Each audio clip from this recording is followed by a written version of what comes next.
আজি আপোনালোকলৈ লৈ আহিছোঁ মচুৰ দালি এটা ভিন্ন ধৰণৰ ৰেচিপি। ইয়াত মই জিকা, বিলাহী, আলু, মচুৰ দালি, ধনিয়া আৰু জলকীয়া ব্যৱহাৰ কৰি এতিয়া আপোনালোকে চাই থাকক মই দালিখন কেনেকৈ বনাওঁ।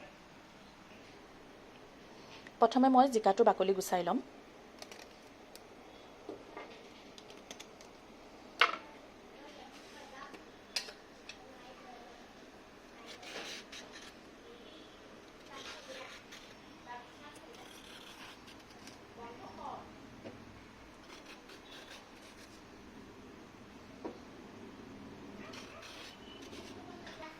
জিকাটোৰ বাকলি গুচাই হৈ গ'ল। এতিয়া ঠিক তেনেদৰে মই আলুকেইটাৰো বাকলি গুচাই ল'ম।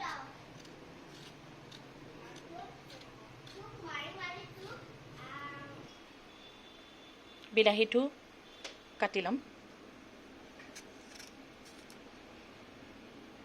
গুটিখিনি পেলাই দিম।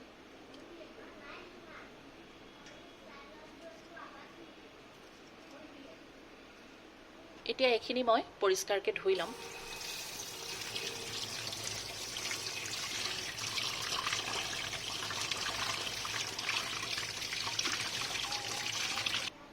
এতিয়া মই দালিত দিবৰ কাৰণে পাচলিখিনি জোখত কাটি ল'ম। যিহেতু দালিত দিম সেইকাৰণে বৰ সৰু সৰু নকৰোঁ।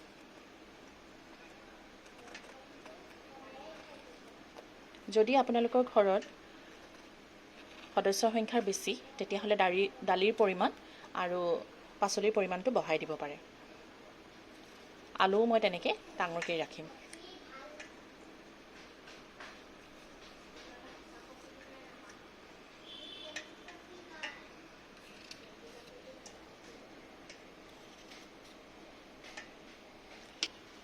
ইয়াত মই মচুৰ দালি প্ৰায় 70 গ্ৰামমান লৈছোঁ।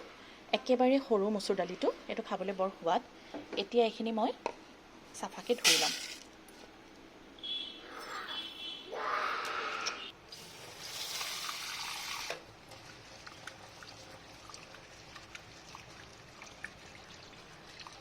মচুৰ দালিখিনি আপোনালোকে খুব চাফাকৈ ধুব।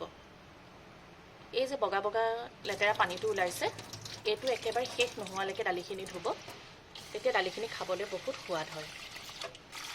দালিখিনি চাওক মই কিমান পৰিষ্কাৰকৈ ধুই লৈছোঁ। ইয়াত অলপো লেতেৰা নাই, একদম পৰিষ্কাৰ।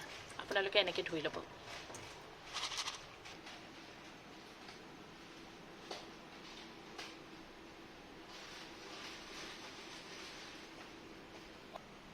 এতিয়া মই গেছটো জ্বলাই লৈছোঁ। তাত এটা কেৰাহী বহাই দিম। কেৰাহীটো অকণমান গৰম হ'বৰ বাবে দিম। কেৰাহীটো গৰম হোৱাত মই ইয়াত সামান্য মিঠাতেল দি ল'ম। প্ৰায় মই 2 চামুচমানৰ মিঠাতেল দিছোঁ।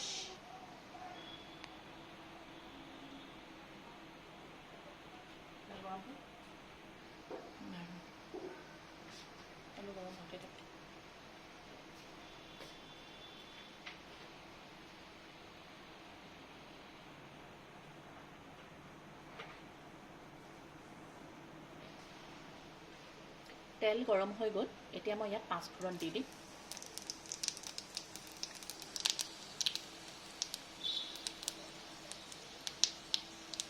পাঁচফোৰণখিনি অকণমান ৰঙচুৱা হোৱাৰ পিছত মই ইয়াত জিকা আৰু আলু দি দিম।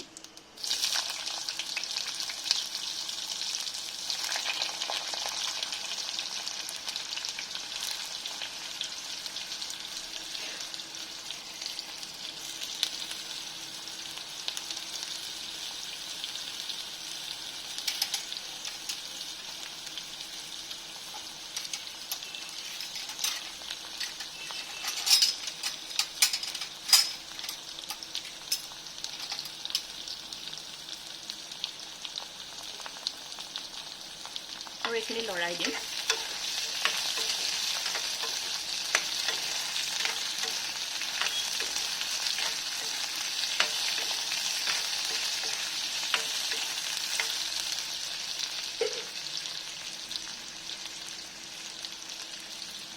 ইয়াত মই একেবাৰে সৰু চামুচেৰে আধা চামুচ হালধি,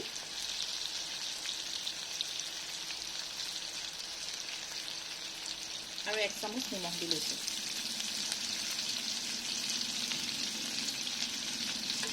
এতিয়া আকৌ এইখিনি মই পুনৰ লৰাই দিম।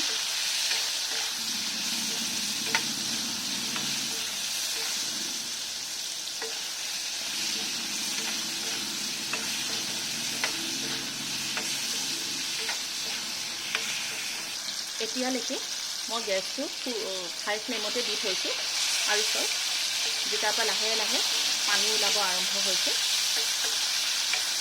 এতিয়া মই গেছটো ল' ফ্লেমত কৰি দিম।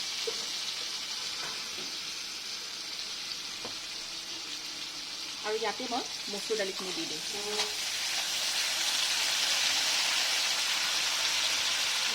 জিকাৰ পৰা ওলোৱা পানীখিনিৰে দালিখিনি আধা সিজি যাব। এনেকুৱা এখন দালি আপোনালোকে একেবাৰে এবছৰীয়া কেঁচুৱাৰ পৰা বৃদ্ধলৈকে সকলোৱে খাব পাৰিব। বেমাৰ আজাৰ থকা মানুহে খালেও একো আমনি নহয়। খাবলৈও খুব টেষ্টি হয়।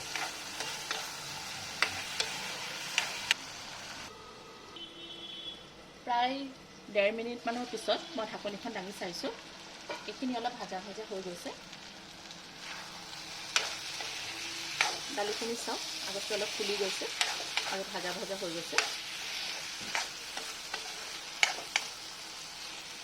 এতিয়া মই ইয়াত অলপ পানী দি দিম।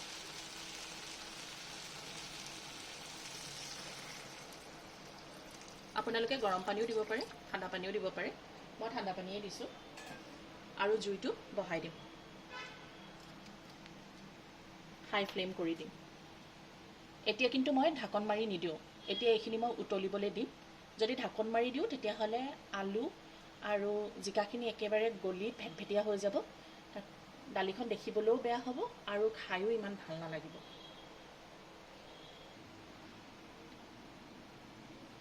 এনেকৈ হাই ফ্লেমত মই এইখিনি প্ৰায় 5 মিনিটৰ কাৰণে উতলিবলৈ দিম। তেতিয়ালৈকে পানীও শুকাই যাব আৰু দালিখিনিও ভালকৈ ফাট মেলিব। কিন্তু তাৰ মাজতো এটা কথা আছে, যিহেতু মই নিমখ আৰু হালধি আগতে দি দিলোঁ, সেইকাৰণে দালিখিনি একেবাৰে গলি নাযায়। অকণমান গোটা গোটা হৈ থাকিব। তেতিয়া কিন্তু খাই খুবেই সোৱাদ লাগিব।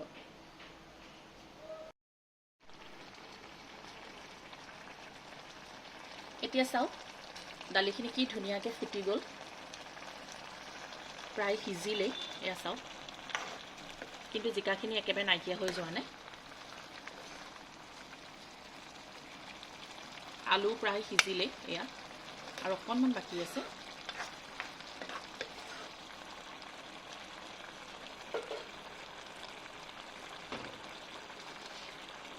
এতিয়া মই কাটি থোৱা বিলাহীকেইডোখৰ ইয়াত দি দিম।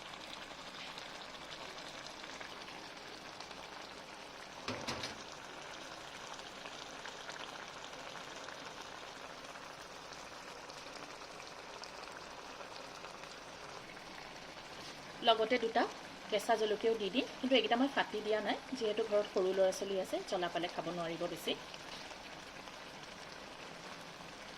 এতিয়া এইখিনি মই পুনৰ এবাৰ লৰাই দিম।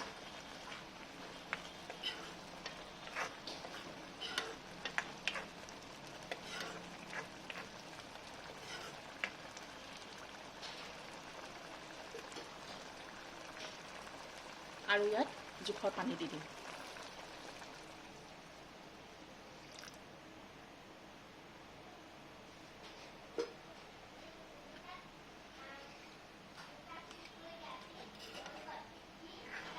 এতিয়াও গেছটো মই ফুল ফ্লেমতে ৰাখি পুনৰ 4-5 মিনিট বইল হ'বৰ কাৰণে দিম। তাৰপিছত মই আপোনালোকক দেখাই আছোঁ দালিখিনি কেনেকুৱা হ'ল।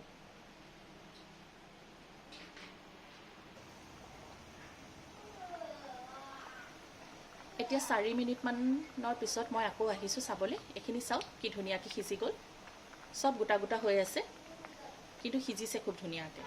দালিখিনি চাওক ওপৰৰ পৰা কি ধুনীয়া হৈছে ৰং। আৰু এনেকৈ চাওক ইয়াৰ মাজে মাজে 2টা গোটা গোটা আছে। এয়া এনেকৈ মুখত পৰিলে খাই খুব ভাল লাগিব। বিলাহী আপোনালোকে ভাতৰ লগত সানি খাব পাৰিব। যদি ঘৰত মানুহৰ সংখ্যা বেছি থাকে তেতিয়াহ'লে আপোনালোকে বিলাহী বঢ়াই দিব পাৰে। দালিৰ লগত পিটিকি খাই খুব ভাল লাগিব। এয়া চাওক আলু গোটা গোটা হৈ আছে, জিকাও গোটা গোটা হৈ আছে। এতিয়া দালিখন মোৰ হৈ গ'ল। এতিয়া মই ওপৰত ধনিয়া পাত দি দালিখিনি অফ কৰি দিম। আৰু আজি এতিয়া সাজৰ কাৰণে মোৰ দালি ৰেডি। আপোনালোকে এনেকৈ বনাই খাই চাবচোন আৰু মোক কমেণ্টত জনাব আপোনালোকে কেনেকুৱা পালে।